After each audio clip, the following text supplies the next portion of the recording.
Alright guys, so it is officially time for the video that will religiously, until further notice, make me completely depressed for the rest of the day. So hopefully this doesn't go as bad as I think it's going to go, but we will see.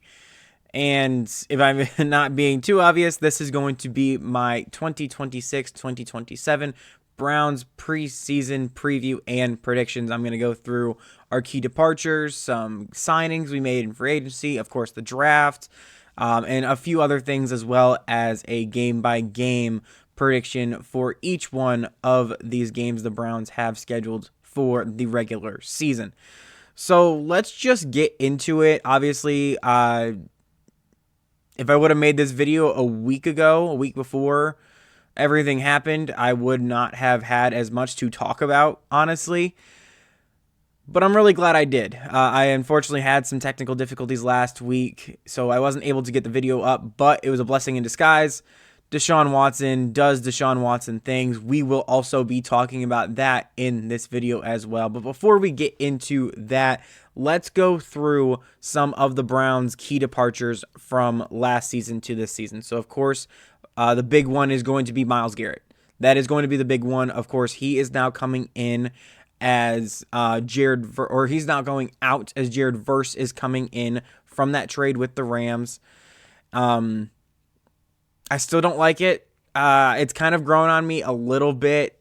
I do like Jared Verse a lot. The problem is he's just not Myles Garrett, and that's a lot of pressure to have on Jared Verse's shoulders, especially with a guy, unfortunately, like Alex Wright being out with a torn Achilles a few days ago.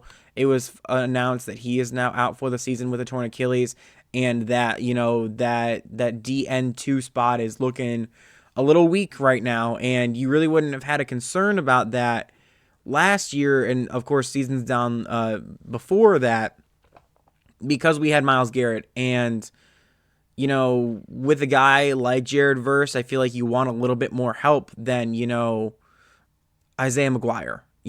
I feel like you want a little bit more help.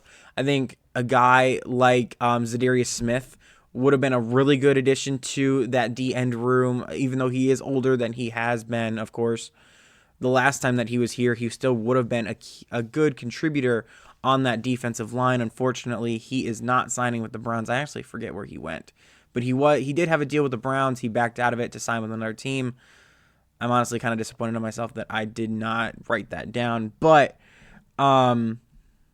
yeah, he is not coming to the Browns. We had Jadeveon Clowney came in for a visit.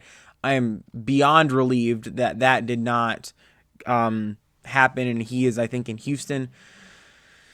He was just a cancer in that locker room, just a guy that, you don't want on your team when you're not a Super Bowl contender, and I think Houston might learn that the hard way. It's nothing personal with Jadeveon Clowney. I just didn't think that he was very... I think it wasn't great to have him in the locker room. I'll just say that. It wasn't great for him or the Browns to be in that environment, I should say.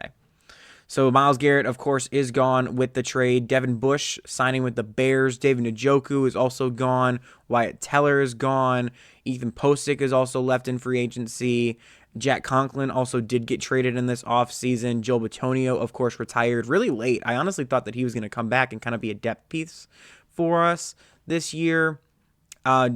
He, of course, retired a few months. I think it's probably been a month or two ago now at this point. But he is, of course, gone. So the Browns are now going to be bringing in an entirely new offensive line with an entirely new head coach. Haven't even brought that up. Of course, Kevin Stefanski is gone. And Todd Monken is in. He's, of course, bringing in, of course, like new offensive and new defensive coordinators. Kevin Stefanski is now in Atlanta, which is interesting because the Browns do play the Atlanta Falcons this year in Cleveland. So that is going to be a revenge spot for Kevin Stefanski and his coaching staff that he kind of all brought over to Atlanta. So if it does not work in Atlanta, that's going to be an indictment on Kevin Stefanski. And if it does work in Atlanta, that's going to be an indictment on the Browns for not, letting Kevin kind of stay and work through some things. But Todd Monken is, of course, in. Jim Schwartz is out.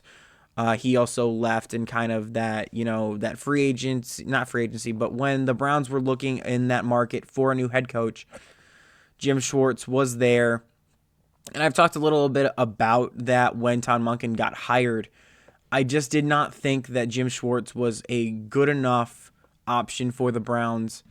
And, even now, like looking back at that, the Browns definitely did make the right decision. If they were down to Monken and Jim Schwartz and they went with Monken, I'm happy with that because I think regardless, they were going to trade Myles Garrett in this offseason. I don't think it was a spur of the moment thing. I think they always had their intentions in that, kind of have Myles Garrett. Of course, if the right deal didn't come about, then they weren't going to trade him. But if the right deal did, which it, of course, for them at least it did, I still don't like the trade. I think it would have been a better idea to trade him to a team like Houston, where you kind of have that little bit of a break.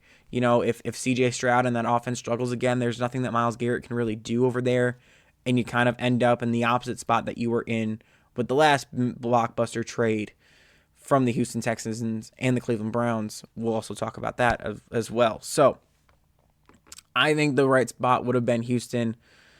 They, of course, trade him to LA, and LA looks like bona fide Super Bowl contenders right now with the MVP and Matthew Stafford, Puka Nacua. I could go on and on and on about all their guys on that roster, but this is a Browns video. Let's stick to Browns.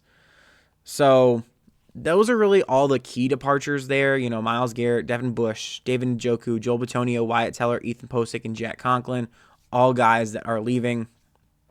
And apart from really Devin Njoku, but Devin Bush, apart from him, this is going to be like a changing of the guard. That was the core of, that 2022, 2017-ish era. And now the Browns obviously got older last year and they were not successful and haven't been successful since 2023. And it's time for a change. And would you have liked to kind of have a few of those veteran players in on this team at least to kind of keep a little bit more consistency and a little bit more of a culture there? Sure. I don't think it's necessary, though. I think what the Browns are doing is a complete factory reset. Get some younger guys in here, try and build another culture, and start this rebuild all over again. And I know Browns fans are especially frustrated because it kind of feels like we've been just stuck in that mud of, are we really building? Are we still contending for the past 2 years? Of course, coming off of that 2023 season where the Browns, half of, or like 60 to 50% of their salary cap was all on injured reserve or injured or out for the season. You know what I mean? And our starting quarterback got hurt in one of the biggest wins that we've ever had against the Ravens that year. Of course, that was the year that Deshaun Watson looked okay and went 4-1 as a starter and had one of his best games against Baltimore and gets injured late in that fourth quarter on a scramble and, destroys his shoulder, has to have surgery. It's season ending. You bring in Joe Flacco. He has success. The Browns go to the playoffs and get dominated by a Houston Texans team that looked like they were going to be on the rise. They've kind of faded out right now with CJ Stroud and his struggles. But after that year, it looked like the Browns were going to be Super Bowl contenders with everything that they had coming back, with the defense that looked as good as it was going to be, and it got even better in that year. And Deshaun Watson just fell off a cliff. He tears his Achilles, and we'll talk about that once we get to him. I'm trying to save Deshaun Watson and what I think of him for later in this video. I'm really trying to hold off, but he falls off. He gets hurt for the rest of the season, and it's a failure of a season. Browns get the second pick in the draft. They go and grab Mason Graham with the trade down. Jacksonville trades up, takes Travis Hunter. Browns get their guy in Mason Graham, and it looks like it is a win right now for the Browns, considering that Travis Hunter was played for like half the season and then had to have season-ending surgery last year. Hopefully he's okay to go this year, especially for week 1 with it being Browns at Jaguars. So hopefully he's ready to go. But Mason Graham really was in a lot of Defensive Rookie of the Year conversations before Myles Garrett took over and got that sack record last year. So, he looks like a corner piece of that defense that we're going to have for a long time. And I love that trade down. I hated it in hindsight, or at the moment in hindsight, I love the trade down, especially what we got. You get Quinshon Judkins also in that trade down as well, because Jags had to throw an extra pick in there for us. So you get Quinshon Judkins looking like going to be a starting running back for the foreseeable future for the Browns if he can stay healthy. He, of course, I think he like broke his ankle or broke one of like his leg last year, and was out for the rest of the season that year. He is back. He is fully ready to go, which is a good sign for that running back room. Dylan Sampson also in there, and we can go on with all of those rookies last year. They bring in Shedeur Sanders because of the fall in the draft, and all of that happens. Shedeur struggles, shows some promise, but also looks like a quarterback that was not ready to play consistently in the NFL in his rookie year. You still have Dylan Gabriel, but he's looking like more and more like an afterthought in this quarterback room with every passing day. He looks good in practice, but shows up horribly in the preseason game, and it's like, all right, that's Dylan Gabriel. I'd be very surprised if he still even makes the team. I think the Browns are kind of shopping him out for maybe a trade for one of their more needed positions. I know quarterback is technically needed right now, but there's a lot of bodies in that room, and you really can't say the same about that edge position or that corner position or you can always add more offensive linemen right now, especially with some injuries that are going on in that offensive line group. So, it's a wait and see kind of moment with Dylan Gabriel. He very well could be cut at the end of this preseason. So it's a wait and see thing for him. It's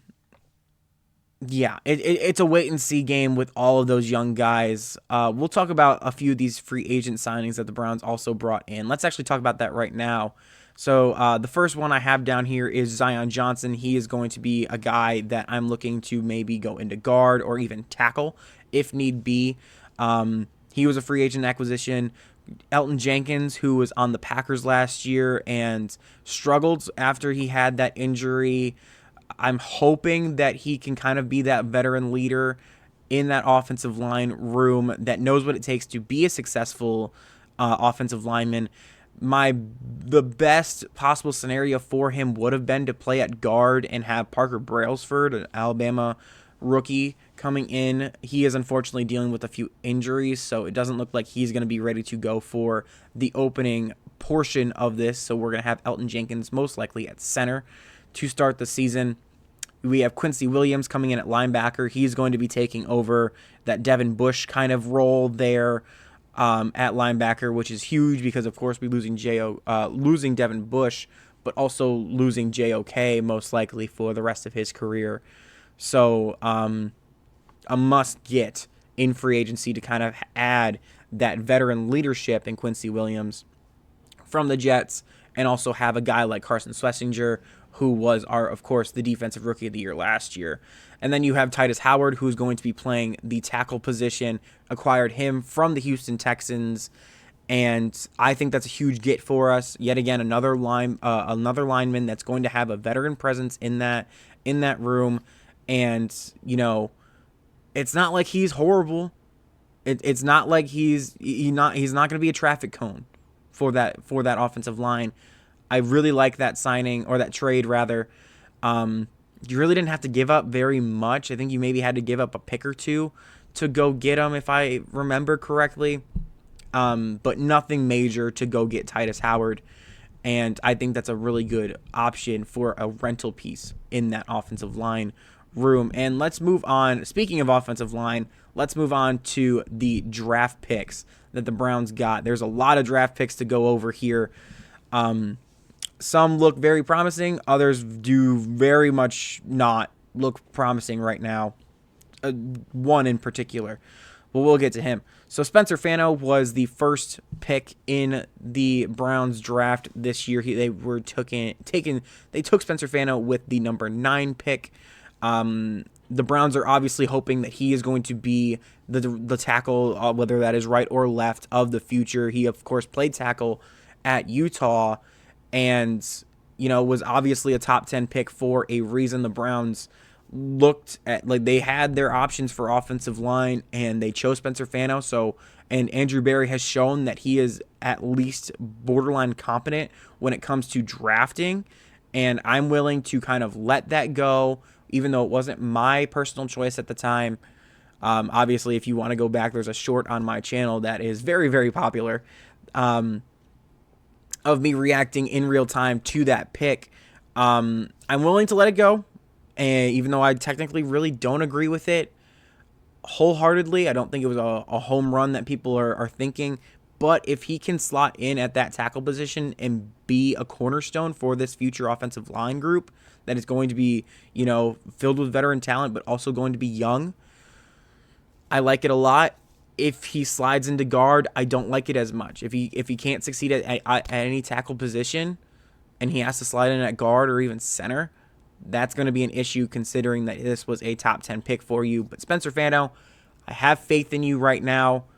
Please don't prove me wrong.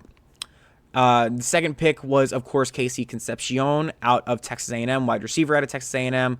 And I like him a lot, especially after that first preseason game where it was just KC the entire time. He scores in a jet sweep. Really like that. And a lot of people, especially in early camp, were talking about how we haven't really seen a lot from Casey Concepcion.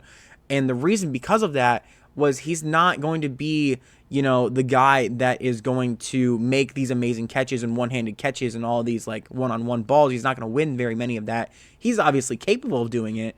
It's not his specialty, though. His specialty is getting out in space, breaking tackles, and hitting home runs. That's his specialty, and I like that a lot that we saw that in the preseason game this year. Yeah, of course, it wasn't against real NFL starters. It was mostly backups and third strings. But still, the fact that we are seeing that out of Casey Concepcion this early in his NFL career is very promising, and I like him a lot going forward. The next one, of course, being Denzel Boston. He is going to be the guy that you're going to want to throw most of your 50-50 balls towards. He has, of course, made a bunch of highlights in camp. Doesn't have as much of a highlight reel in the preseason as Casey Concepcion did, but I do like Denzel Boston in the fact that in his ability to go up and get balls and convert third downs and stuff like that. And the Browns are going to need him to stretch the field, and especially if the quarterback isn't up to par and the defenses are going to start cheating towards a guy like Quinson Judkins, which was the Browns' real problem last year, was downfield passing and defenses cheating up and not respecting the downfield pass. Denzel Boston's going to be a guy that if the ball is on target, he's going to keep defensive secondaries honest. So I really like that pick. And we'll move on to what I think is the best pick, for where it was placed. Obviously, he's not going to be the best player in the draft, but I think that this was a steal for the Browns, and that is Emmanuel McNeill-Warren, the safety out of Toledo. And that is not just because I am from the Toledo area. I love Emmanuel McNeill-Warren. I think that he can play free safety. I think he can play strong safety. I think that he might even be able to play corner if you need him to be. Not consistently, but I think he could get in there for a play or two and not be completely a liability at corner. But I really, really like Emmanuel McNeill-Warren. He has shown some growing pains, especially in the preseason games, but that is going to be coming with, you coming from a place like Toledo where it's not the most, talented conference in the world. No disrespect to the MAC. I love the MAC. I love watching the MAC. It's just not the Big Ten. It's not the SEC. It's not the Big 12. It's not the ACC, where you're going to be playing NFL players week in and week out. And Toledo just didn't have that competition on its team or playing against it unless it was a non-conference game in week 1 and week 2 when the game is basically over by halftime.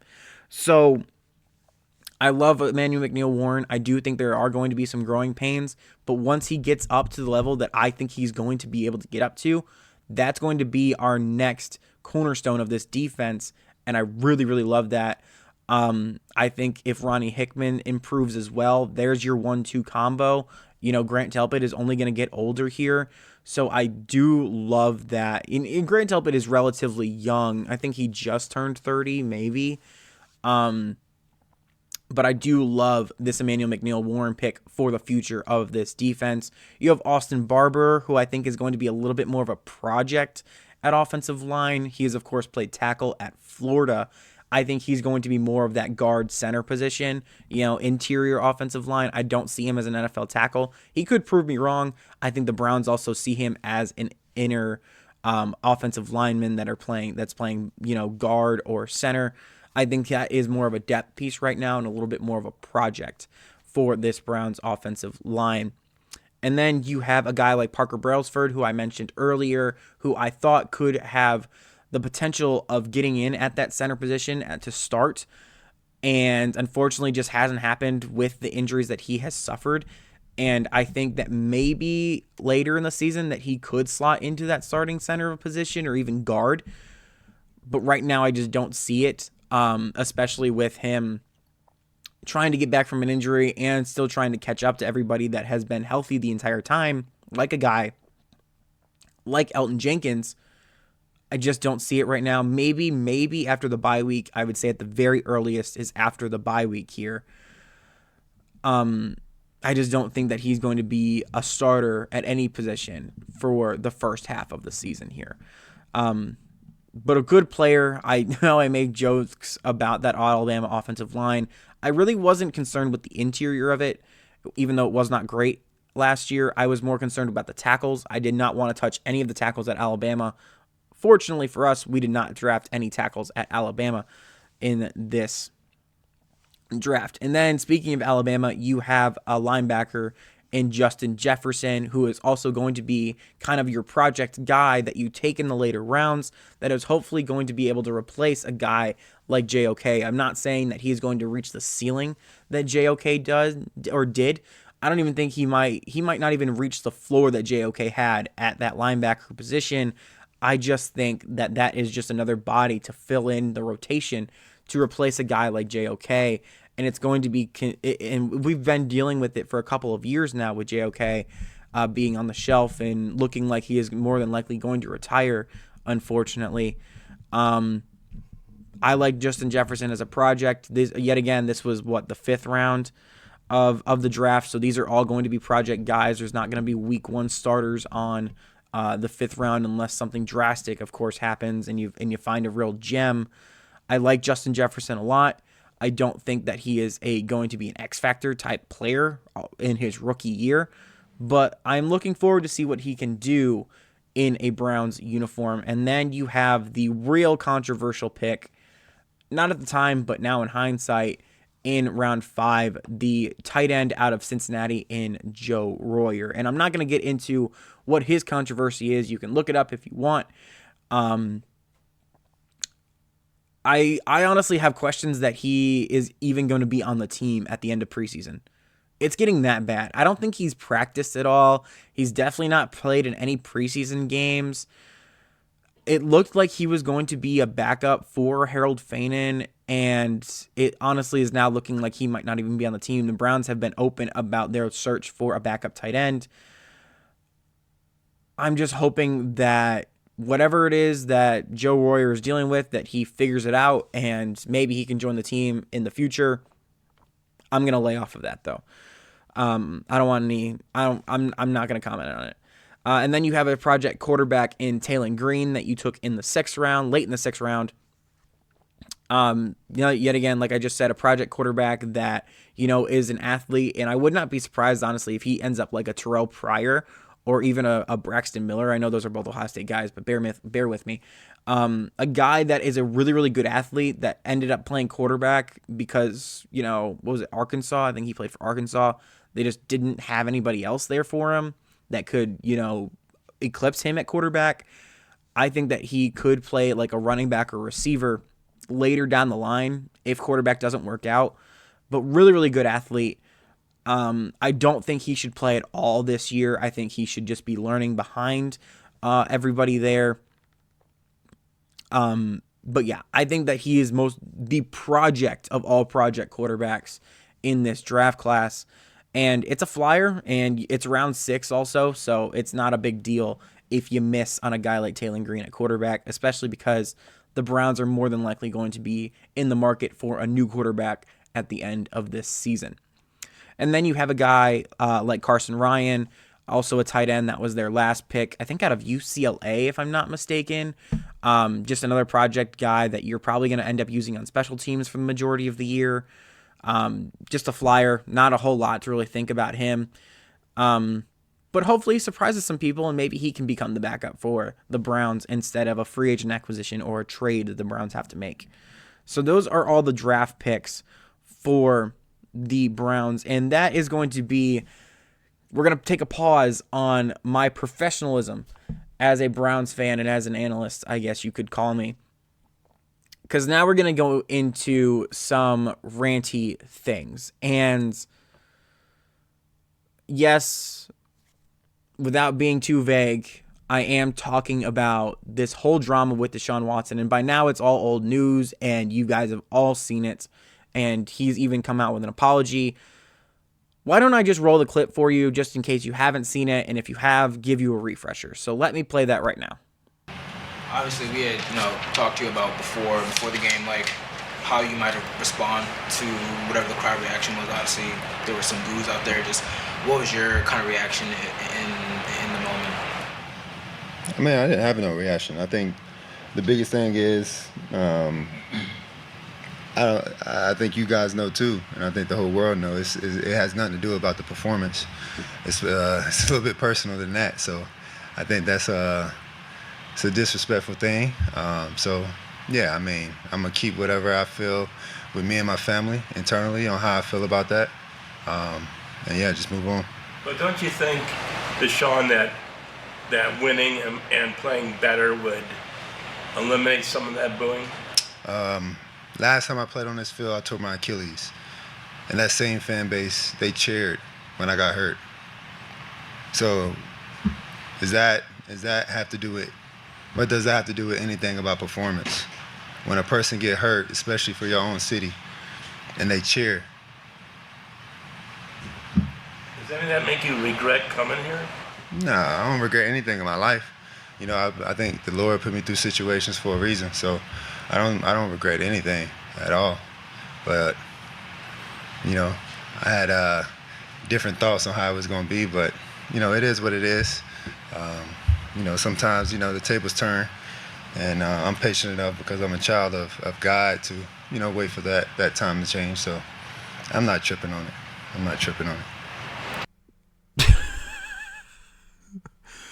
Oh man, every time I watch that clip, I'm just there's a new emotion that just comes out.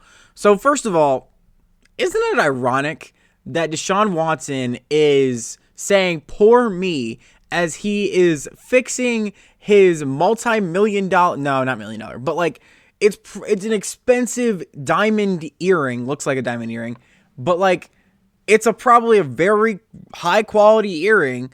And he's fixing it while he's beginning to talk about a fan base and a team that he plays for that's also giving him, at the time, was the highest guaranteed money in an NFL contract of all time. That's tone deaf statement number one. You didn't have to say anything. The fact that he was just doing that, number one. Number two, I have this written down too, so I wouldn't forget anything, just to make sure I have all the cliff notes here. Now, secondly, well, I do not, this is the one thing I agree on with Deshaun Watson.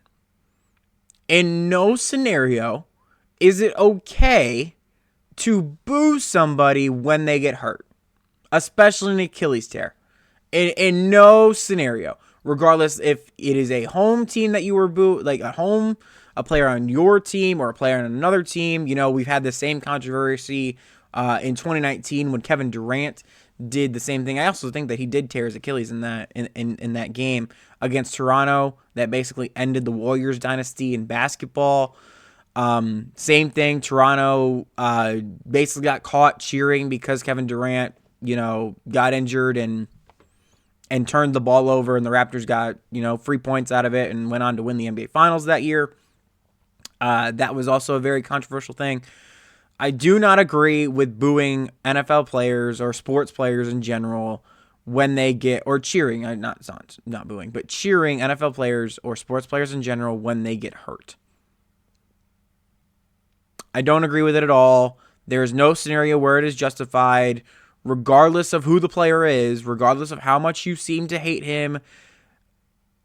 It's never justified. It will never be justified. That being said, Deshaun Watson is treating this like it is personal. And it's not. It's not. This is completely business, football, whatever you want to call it, related.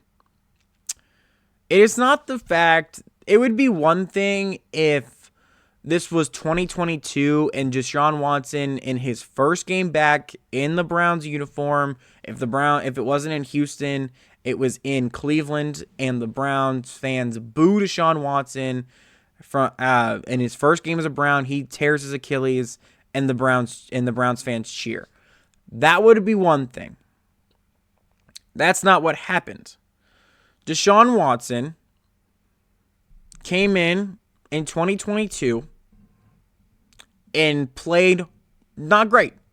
Now, we could say that he was very rusty. He was coming off of, I think at that point, a 2-year hiatus from NFL play after his holdout with the Texans and then his, suspension. That was almost 2 years. But we gave him a pass. It was like, all right, you're coming back. You're rusty, most likely. Let's move on. We didn't make the playoffs. Move on. 2023 rolls around. And Deshaun Watson is, let's face it, a system quarterback at best. He did have the one really good game against a high-quality opponent in the Baltimore Ravens. Guess what? He tears his shoulder up. He can't play for the rest of the season. Browns go on and pull Joe Flacco off the couch, make the playoffs, and, Deshaun Watson is sitting at home injured again. So can't play for the rest of the season after that Baltimore game, along with him not being able to play against Baltimore again in Cleveland that time and putting DTR in a horrible position, even though DTR wasn't that great of a quarterback. Still put him in a horrible position. Ends up, he was out for that game against Baltimore in Cleveland. Browns get blown out at home against their arch rivals, not arch rivals, but one of their divisional rivals in the Baltimore Ravens in a year where the Browns were competitive for the division. That's one thing. Then in that year, serves me right, you also struggled against the Indianapolis Colts. You had to be... Actually, no. Before that, you were injured against the Seattle Seahawks. You were also injured against the Pittsburgh Steelers. I was at that game when the Browns beat the Pittsburgh Steelers like 10-7 or something like that, and it was Dorian Thompson-Robinson's like only win in the NFL. I was at that game. Deshaun Watson did not play in that game. PJ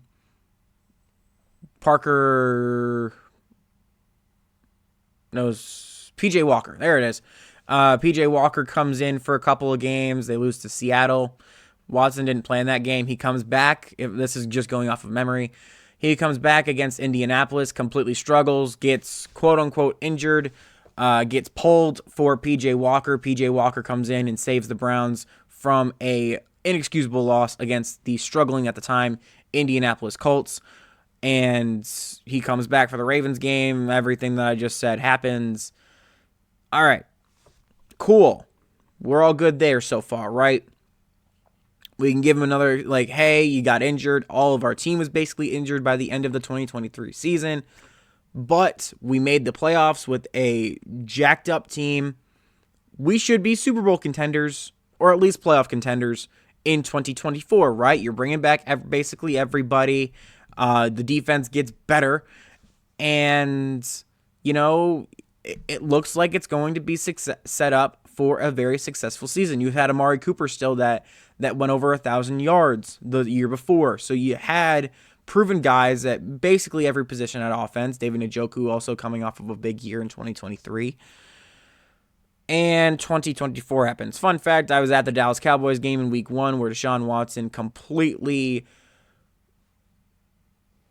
just set the Browns back to 2017 in one game.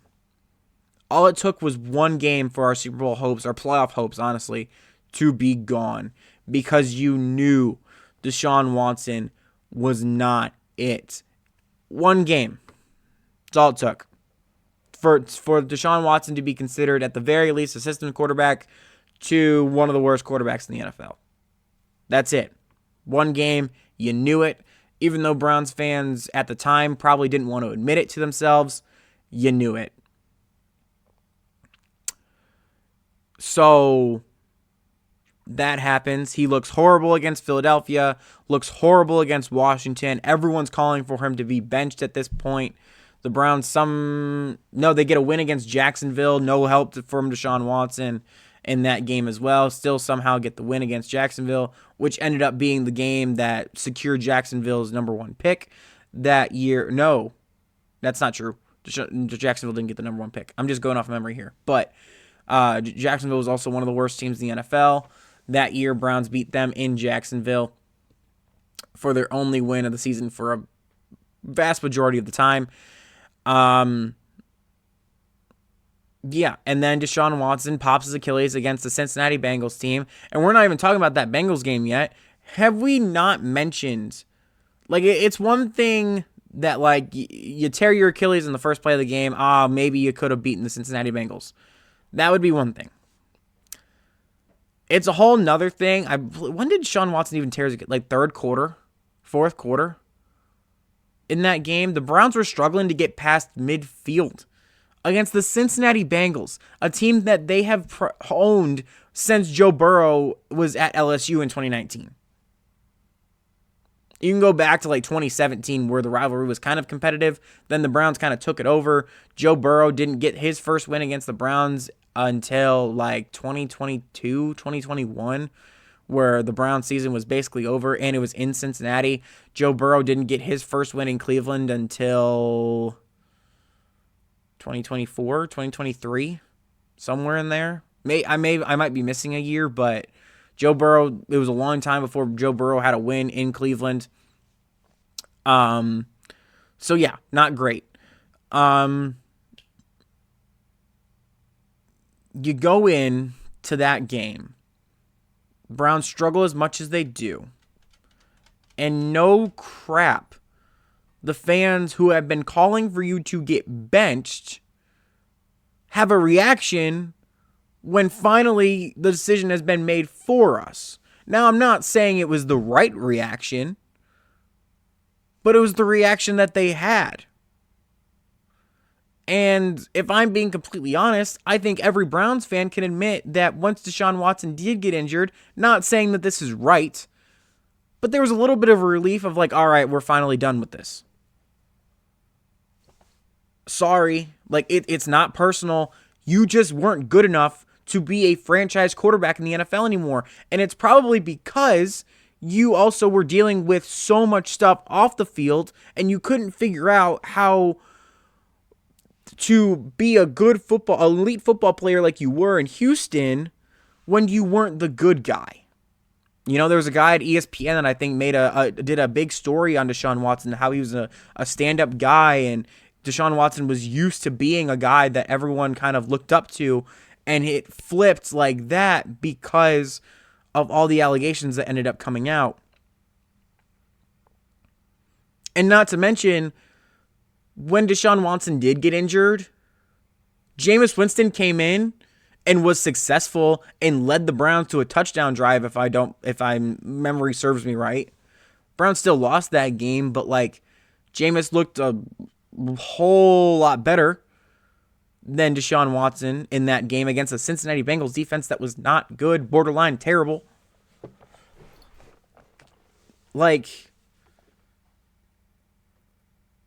Can you, even looking back at this now, if Jameis Winston was, if say Deshaun Watson got benched before that Cincinnati Bengals game, Jameis Winston probably wins that game for the Browns. Right there. Can you imagine if Jameis Winston, that's another thing, Jameis Winston. This is the same guy, and I love Jameis Winston. The snow game against Pittsburgh. one of the most iconic games in recent memory for the Cleveland Browns, because we haven't had a lot of those, where the Browns come off on on the winning side of it. And I love Jameis Winston. He is not an elite quarterback. He is barely even he's not even a system quarterback, honestly. He's a guy that takes too many risks, and his talent gap can't make up for the amount of risk that he takes. Like, he was good for a period of time, and then once he got a little older and his, athleticism and arm strength started to decline even just a little bit, he ends up becoming a career backup for the rest of his NFL career, and he is still going to be a career backup right now. If Jameis Winston was our quarterback for week 1 until week 17 in 2023, the Browns probably have a lot more success than when we did with Deshaun Watson at quarterback for the first 5-6 weeks of that season, where we were all calling for Deshaun Watson to get benched. Then the decision is finally made for Kevin Stefanski. And then it came out that Kevin Stefanski was being a little soft on Deshaun Watson, because Deshaun Watson's ego couldn't take him being criticized. Like I could go on and on and on. And that's just in 2023. Now, let's get to now. It would be one thing if you just led your team to let's back up. You did okay in the first preseason game when you were playing with the starters against, the Bears? Bears. You did pretty good. Yes, Casey Concepcion made a bunch of plays that really you had no hand in making. You did okay. You looked like a guy that could just hand the ball off to Quinshon Judkins and dump the ball off to both of our receivers and make plays when needed to be made. That was on the road. You come home, Browns have a little bit of hope. If I would have made the video that I'm making right now 1 week ago, I would have said, put Deshaun Watson in at quarterback, let Shedeur Sanders learn a little bit more under this new system, and put the veteran quarterback in. Now, with what Deshaun Watson just said, and I haven't even gotten to what his speech was yet, we'll get to that here in a second. I'm just so blown away by the fact that Deshaun Watson has the audacity to call out a fan base that welcomed him with open arms despite what he was going through off the field, and were willing to look past it. Not saying that it was right to look past what he was doing and what he has been, I guess, not guilty of, because they were all settled in court, but Deshaun Watson has yet to apologize to anybody for any of his actions, because he still thinks that he did nothing wrong. Even if you think that you did nothing wrong, reach out to maybe a couple of these people and be like, hey, I don't think I did at all what you are accusing me of. If I made you feel uncomfortable in any way, I apologize. That was never my intention. Dead it. There. Now, obviously, not that simple, but at least you tried. I have yet to hear Deshaun Watson claim responsibility for anything on the field or off the field. It is Kevin Stefanski's fault. It's the organization's fault. It's the fan base's fault. It's the offensive line's fault. It's the receiver's fault. It's the tight end's fault. It's the running back's fault. It's the defense's fault. Something other than Deshaun Watson. He has never taken accountability for anything that happens on the field, and especially off of it.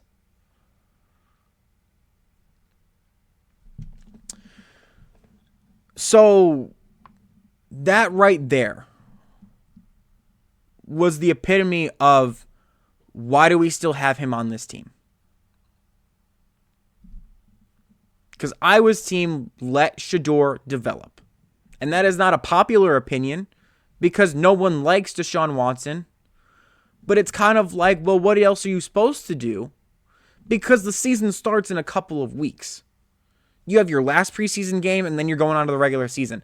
Where are you going to sign or trade for a quarterback and expect him to be ready to go week 1 against Jacksonville. No. Like, that's not a smart idea for us. It's not a smart idea for the quarterback that we would get. I was team, let Deshaun Watson, play a couple of games if he struggles and Deshaun Sanders looks ready. Put him in at, the New York game if it's that bad. Or maybe even after the bye, best case scenario, it'd be after the bye going up against Vegas. Like, the fact that Deshaun Watson still cannot say, I have not played good enough. And I'll get back to that preseason game. It wasn't the fact that Deshaun Watson is who he is off the field. Yes, did the fans boo? Yes. Was it because of Deshaun Watson's allegations? Partially. Was it majority because the fans want to see Shedeur Sanders instead? Yes.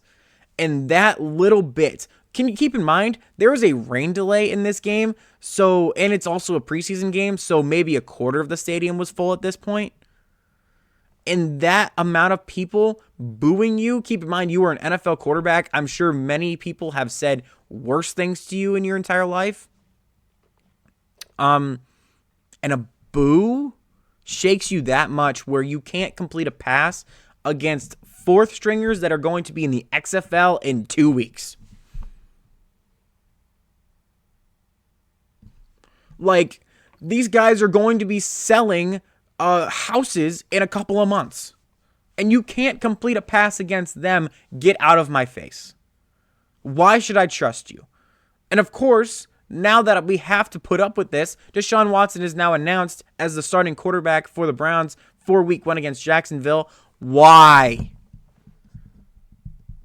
What part of Deshaun Watson's play, apart from the Week 1 game, or not Week 1, but like Week 1 of the preseason game, on the first drive, have we seen any sort of progress from Deshaun Watson? Has he improved some things? Probably a little.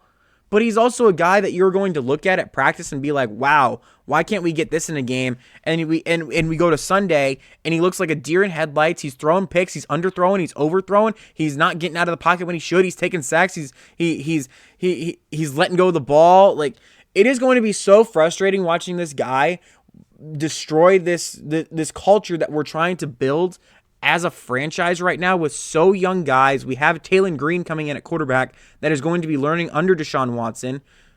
Talk about a worst case scenario for a developing quarterback. You're going to be taking in these wide receivers that are going to be trying to catch balls from Deshaun Watson.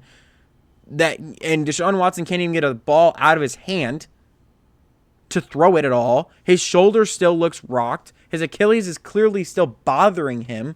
He doesn't have the athleticism anymore because he is pushing 30. He is not doing anything of what a backup quarterback should do. You know what a backup quarterback should have done in Deshaun Watson's spot against those third and fourth stringers? Exactly what Case Keenum did in the Browns versus Bears game when the Browns had their third and fourth stringers in.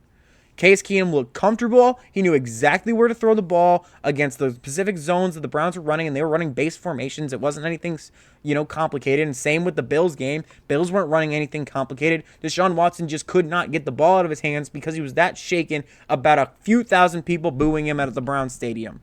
And then going into the press conference and destroying the Browns fan base.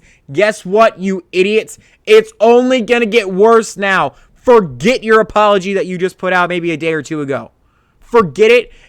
None of those Browns fans that are going to be at that game are going to even care that you put that out. They're only going to care that Shedeur Sanders is not on the field and that you said what you said in that press conference. Nothing else matters to them no matter what you do. You could throw for 500 yards in one game. They will still boo you. No one will like you in this city ever again, regardless of how much charity work and how much volunteering you do. At the end of this season, when that clock strikes midnight on that first off-season day, free agency, whatever you want to call it. Sorry, I just hit my mic. You will be gone, and you will never be on another NFL team ever again. It is that simple. Enjoy it while you can. Don't alienate yourself from the last team that is willing to give you a chance. because God knows, apparently you are a man of God. I don't know how you are, but God knows you will never be on another team ever again in the NFL, because NFL franchises are not going to take a chance on a guy that clearly cannot take responsibility for his own actions, and he is supposed to be a leader of a football team. You know who is a great leader and took responsibility for their actions? A guy like Tom Brady. You can say all you want about Deflategate. I don't care. Tom Brady, great leader. Matt Ryan, great leader. Drew Brees, great leader. John Elway, great leader. Bernie Kosar, great leader. Joe Montana, good leader. Dan Marino didn't win a Super Bowl, still a great leader. Patrick Mahomes, the best quarterback of the modern era besides Tom Brady, but you know what I'm saying? Great leader. You are anything but.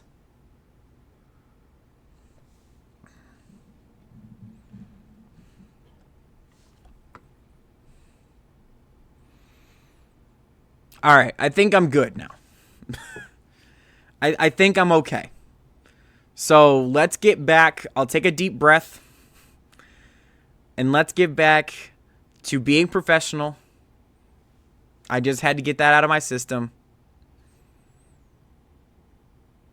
Also, Browns fans should boycott the team until Deshaun Watson is benched. That's my parting message for Deshaun Watson and the Browns. Let's regroup here. We'll go back into professional mode, and let's just go ahead and get these game-by-game predictions over with. So week 1, like I said, we are going to Jacksonville. This is going to be a 2-week Florida trip. So you're going to Jacksonville, play in the summer heat against the Jags in week 1. In Florida, it's going to be a difficult game. Not only are Jacksonville a decent team, Trevor Lawrence, Jacksonville's coming off the playoff run that they went on, and I feel like the Jags could be overlooking the Browns in this game. Also, with Deshaun Watson playing better when he is on the road, I think the Browns, surprise the Jacksonville Jaguars. They get a week 1 victory against the Jags, maybe escape with a game-winning field goal, and you get out of this game. Unfortunately, you're probably going to have a couple people cramping, couple injuries, because you're not going to be used to that Florida summer heat. It's going to be a difficult game. Same thing with week 2, but I do think that Jacksonville is going to overlook the Browns. I also don't really believe in Jacksonville this year. I think that they're being a little bit overhyped right now. So I am going to give the win to the Browns in week 1 at least by a game-winning field goal. Week 2, didn't have to think twice about this one. You're going to get blown out by Tampa Bay. This is going to be Baker Mayfield's, I guess, revenge game, even though he played against the Browns in Carolina when he was in Carolina in week 1. But that was a different Baker Mayfield. This is a different team than that Carolina Panthers team. Emeka Egbuka is coming in as the Bucs wide receiver 1 this time, with Mike Evans going to San Francisco, I believe it was. I just think the Bucs are going to blow them out. I think the injuries really catch up with the Browns here, with being back in Florida for a second week in a row. That Florida heat, especially with still being summer right now, I think that the Tampa Bay Buccaneers blow out the Browns by a couple of scores, and Baker Mayfield finally gets his revenge, rightfully so, against this Cleveland Browns team. Browns go down to 1-1, and then you come home and play your home opener against the Carolina Panthers. I really like the Carolina Panthers this year. I don't think a lot of people are talking about Carolina right now. I do like Bryce Young. I think the Carolina Panthers still have the confidence of of that playoff run that they just had, and I think the Browns unfortunately lose this game against the Carolina. I almost said Hurricanes, the Carolina Panthers, and Deshaun Watson struggles, and the Browns fans are relentless against Deshaun Watson. They chant for Shador. They might throw things at even Deshaun Watson. Hopefully that doesn't happen, but I'm hoping it doesn't happen. Let's just say that. They boo him off the field after every drive, at the beginning of drives, during drives, at the end of drives. Regardless of what happens here, I think Deshaun Watson struggles in this game, comes out and, in the press conference and be like, oh, I wasn't affected by the crowd. It was just a really good defense. We know he's affected by the crowd. He's affected by any little thing that happens in the NFL stadium. The Carolina Panthers get a win against the Browns in their home opener. And then you stay home on a Thursday night, a short week against the Pittsburgh Steelers. This is where the wheels really fall off for Deshaun Watson. The Steelers, with a new head coach, of course, Mike Tomlin out, Mike McCarthy in at quarterback. Aaron Rodgers is going to be in his last year, most likely at quarterback here. Do they still have DK Metcalf? I think they do. I'm not positive. TJ Watt, I think, is going to have at least 2 to 3 sacks in this game. Myles Garrett, of course, not being on the other end of that defense is going to hurt this Browns defense. I think the Pittsburgh Steelers run all over the Cleveland Browns with Jalen Warren.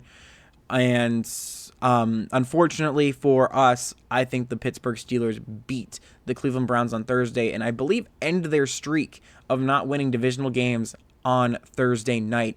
And why wouldn't it be against the Cleveland Browns to end that streak? So the Steelers get the win. The Browns go down to 1-3. Then you go on the road and play the New York Jets. I think the Jets are probably going to get the number 1 pick this year. I have the Browns beating the Jets pretty handily. I would say maybe by 10 points to 14 points in this game.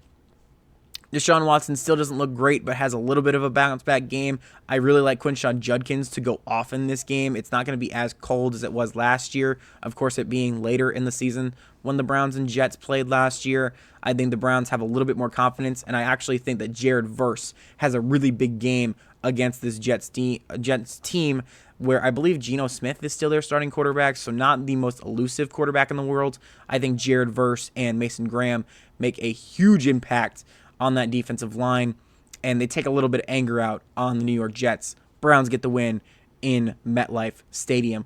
Then you come back home and play the Baltimore Ravens. Same thing with the Pittsburgh game. I think the Ravens kind of game controlled the Browns to death. I think maybe the Browns start off a little hot. Of course, the Ravens are now bringing in Jesse Mentor from LA. Of course, he is a part of that Harbaugh tree. So, John Harbaugh, of course, out at, I almost said Michigan. Baltimore, he's now over in New York coaching the Giants. And, it's going to be, it's interesting because Jesse Mentor is so close with both the Harbaugh brothers. Of course, Jesse Mentor being a defensive coordinator at Baltimore before coming to Michigan and being a defensive coordinator for the eventual national championship team, leaving with Jim Harbaugh to go to the LA Chargers, and then, of course, taking over John Harbaugh's job in Baltimore once John Harbaugh, I believe, stepped down or got fired. It was one of the two, but he is now gone, of course. Jesse Mentor steps in. I think that's a really good move for the culture in Baltimore to kind of have that same guy under the tree. Lamar Jackson plays normally pretty good against the Browns. I'm expecting a pretty decent game out of him. I think the Baltimore Ravens end up pulling away in the second half and defeating the Browns at home. You go on the road to play the Tennessee Titans. Titans, of course, had a really good game against the Browns in the second half last year. When the season was basically over for the Browns and the Titans were kind of fighting for bragging rights at that point. The season was basically over for them as well. But the Titans went into Cleveland Browns Stadium and won. Now this time the Browns are going to Nashville. I think the Baltimore Ravens are going to beat up on the Cleveland Browns, and that's going to carry over into the week after. And I think Cam Ward has a field day against a secondary that might have a few injuries on it already from that Baltimore game. And those AFC North games are very physical. So I do like the Tennessee Titans in this game against the Cleveland Browns, with it being on the road in Nashville against a team that is going to be improved from last year with Cam Ward going into the second year. Maybe Cam Ward kind of has a sophomore slump.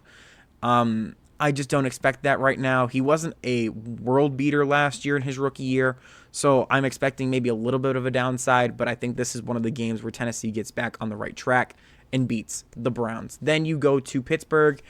I'm not picking the Browns to win this game until they actually do it. They have not won a regular season game in Pittsburgh in my lifetime. I'm about to be 21 in a couple of weeks here. And I'm not going to predict it until I see it actually happen. Of course, we had the playoff win in 2020. That felt like more and more of an outlier every single day that we get further and further from that game. The Pittsburgh Steelers, maybe the Browns score first in this game. I'm expecting Shedeur Sanders to be in. I'm expecting Deshaun Watson to be out after this game against Pittsburgh. I think this is the straw that breaks the camel's back, and they get ready to put Shedeur Sanders in, and they finally say, all right, we're done with Deshaun Watson. It would be great if they just told them, or if they just told Deshaun Watson to leave, go home, don't come back. Perfect. That would be perfect for me. Probably not going to happen, though, because they want to remain professional. Anyways, Steelers beat the Browns in Pittsburgh once again, and they sweep the Browns for the first time since 2022, I want to say. 2023, 2022? No, 2022. That was the first time. That was the last time the Browns got swept by the Steelers, but the Steelers do it in Mike McCarthy's first year, and Aaron Rodgers goes out with a bang against the Browns. Then you go on the road again. This is your road trip. Your 3 straight games on the road, and you end with the New Orleans Saints. They are also in a rebuilding year. They're probably going to be looking in the quarterback market if Tyler Shuck does not work out here. I think they might actually give him, now that I'm thinking about it, maybe one more year because he showed so much promise last year. But I just think as a rebuilding team, I do believe they just re-signed, I want to say, Chase Young to another contract. So look out for him to have a really good game if he is still in the Saints. I'm pretty sure he is, though. But yeah, that being said, I think this is one of the games where the Browns kind of surprise a little bit and say, you're coming off a couple of losses here. What do I have them going? So this is 3 straight losses they're going to come off of. I think that they surprise New Orleans on the road and get a win in Shedeur Sanders' first game as the starting quarterback of the Browns. I think he makes a couple more big plays with Casey Concepcion and Denzel Boston and even Harold Fanan. I think through the air, the Browns get this done in a little bit of a shootout type game on the road in New Orleans, and they pick up the W. Then you go back home and you play the Houston Texans in Shedeur Sanders' first game back in Cleveland as the starter. I do think Shedeur Sanders struggles in this game, and I think that he throws maybe 1 or 2 picks against a still really, really good Houston Texans defense. Yes, it is at home. I think I have not Shedeur Sanders, but CJ Stroud coming back in a little bit more of a bounce back year. I think this is his prove it year. And if I know anything about CJ Stroud from him being at Ohio State, when it's him and he's got to go prove it, I love him a lot in those backs against the wall type situations. I have my doubts, of course, but I do like the Houston Texans to pick up a win here and maybe even keep their playoff hopes alive. Maybe they're kind of hovering on that bubble a little bit for the division. I think this win propels them into that division lead, at least at this point in the season. Then you get your much-needed bye, and of course you are beat up here. You just played 2 games already with Pittsburgh. You're done with them for the year. You haven't played Cincinnati yet, but that game is coming up. You played Baltimore at home and got beaten up a ton. Your first 2 weeks were in the summer heat in Florida, so I think this is a much needed bye for this team. Gives Shedeur Sanders to kind of get a little bit more of practices underneath his belt with this system. He's going to need all of it that he can get. And I do think that the Browns come out hot in this game and blow the doors off of Vegas. And this kind of gives them a little bit more hope going into the season, the last half of the season, I should say. And maybe this is a game where the defense dominates and maybe a Quinshaw Judkins has a really good day against this Raiders team that is, of course, losing Max Crosby. No, they got Max Crosby. I don't know why I still think that Max Crosby is on the Ravens. Max Crosby is back in Vegas. Maybe he's already out by this point and he's just calling it quits and saying that he's got an injury at this point. I doubt it, but it could happen because we've seen it happen before. Crazier things have happened in the NFL.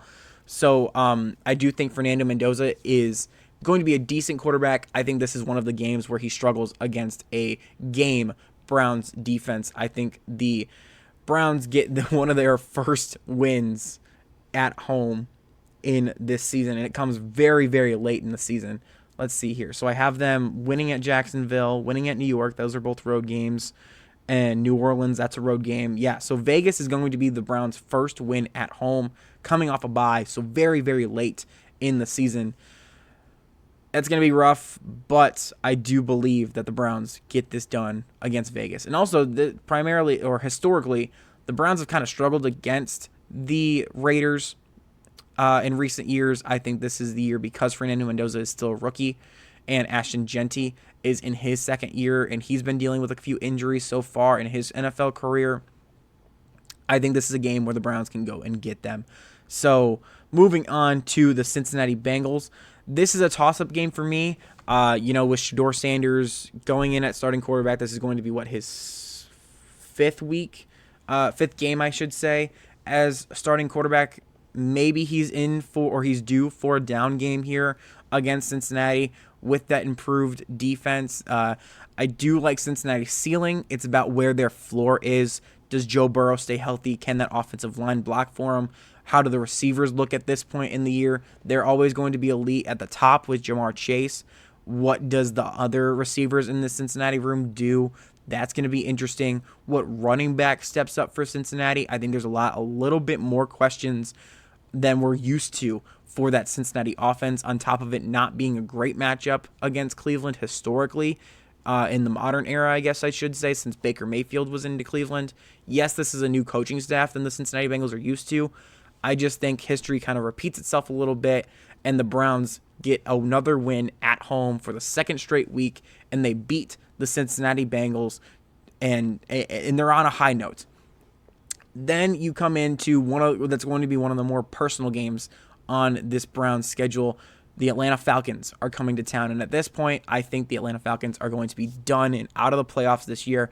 At this point, Michael Penix might be benched at this point, and you're bringing in Tua. And it's going to be cold at this point. It's going to be mid-December at 1 o'clock. So, with Cleveland weather, it could very well be dark by this point in the season. So I think that Atlanta, not really being used to the extreme cold that we have up here, or we tend to have up here during December, with the wind and the lake effect and all of that, and Kevin Stefanski, I think the Browns have something to prove against their former coach, Kevin Stefanski. We had this happen, remember, against Hugh Jackson when he was fired for the Browns. He actually ended up being on the Cincinnati staff that same or the next week or a couple weeks after Browns played Cincinnati, and it was Demaryius Thomas. If you guys remember him, I love Demaryius Thomas to this day, but he was he got an interception off of the Cincinnati quarterback. It was not Joe Burrow at the time, but I think it was I couldn't even tell you who the Cincinnati quarterback was at that point. But he goes on the sidelines and hands the ball to Hugh Jackson. And one of the more funny moments that you'll see in a Browns uniform. So I do appreciate that. I think this is a revenge game for the Browns, and maybe people are still looking at it as a Kevin Stefanski revenge game. I think this is more of a Browns revenge game for against Kevin Stefanski, and I think the Browns win another game at home and make it 3 straight home victories. And unfortunately, it's not going to get any better from that. I have them losing against the New York Giants. This is going to be on the road. John Harbaugh is so used to this Browns team and what they like to do. Yes, it is a new coaching staff, but I think the core is technically still there. John Harbaugh did sweep the Browns last year, so he is used to this. I think maybe the Browns give him a little bit of a push, but Jackson Dart and John Harbaugh and Cam Scatterbo, if he can stay healthy, wills this team to a victory and a heartbreaker for the Browns. I think maybe the Browns run out of gas in the fourth quarter, and the Giants win by 6 points, let's say.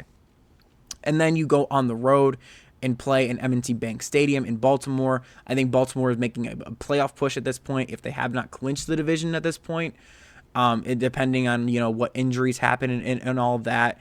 I do like the Ravens to win the division this year, so I am going to give the win to Baltimore. That means the Browns are not only swept by Pittsburgh, but also Baltimore this year, unfortunately. Yet again, for the second straight year by Baltimore. So, unfortunately, that is what it is. But I just don't like this game being this late in the season where the Browns' playoff chances are likely out the door. Maybe Shador Sanders is benched by this point after the New York game. Maybe he struggles and maybe he gets benched. At this point, you bring in a guy, maybe Dylan Gabriel or Taylor Green, to see what you have in both of those guys. And you're just kind of in next season mode and maybe draft position mode at this point if you are Todd Monken and the Cleveland Browns. Ravens making a playoff push. I like them to win this game. And then it is going to be the Indianapolis Colts. Same thing with the Ravens. Not like the same thing, but I do believe that the Indianapolis Colts will be kind of on that wild card-ish spot there in the second to last week of the regular season. It is in Cleveland. This is going to be the last home game of the year, so maybe the Browns can squeak out a win here. I'm going to say that's unlikely, and I'm going to give the Indianapolis Colts a win against the Browns. And then you go on the last game of the regular season, yet again in Cincinnati against the Bengals. I think maybe at this point the Bengals are out of playoff contention, maybe in a last wildcard game, so this could be a must-win game for Cincinnati. So I am going to give the Bengals a win here. Joe Burrow and the Bengals kind of explode offensively in this game.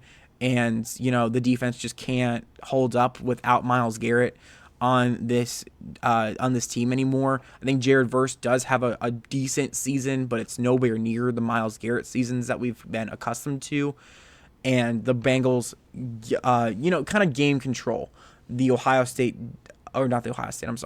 the Cleveland Browns defense to death, and they win by, let's say, 10 points. And that is going to be the Browns record. I have them finishing at 6-11. Not a great year, but an improvement from last year. Maybe this puts them in kind of that contention where you can go trade for a quarterback or trade up in the draft for a quarterback. Unfortunately, I just think this team is a little too good to get the number one pick unless everything falls apart. I think that this team's floor is a little bit higher than where you would want it to be if you were aiming for the number one pick. So I think their pathway is to trade up to go get a quarterback, or, sign one in free agency, or trade with another team to go get another veteran quarterback like a Baker Mayfield, which would be ironic, or even a CJ Stroud if he struggles in Houston and the Texans are just like, forget it, we're done. So that is going to do it for my preseason preview and prediction for the Cleveland Browns. I know this was a long-winded video. I appreciate you guys. If you have made it this far, please give it a like, subscribe, check out all my other videos. I have multiple Browns videos. I have a lot of Ohio State and college football videos. I am very proud of that. But yeah, please hang around if you guys did enjoy this video. I will see you when I see you for week 1 of the Ohio State season that is kicking off next week. Go Bucks, OH, and most importantly, go Dogs.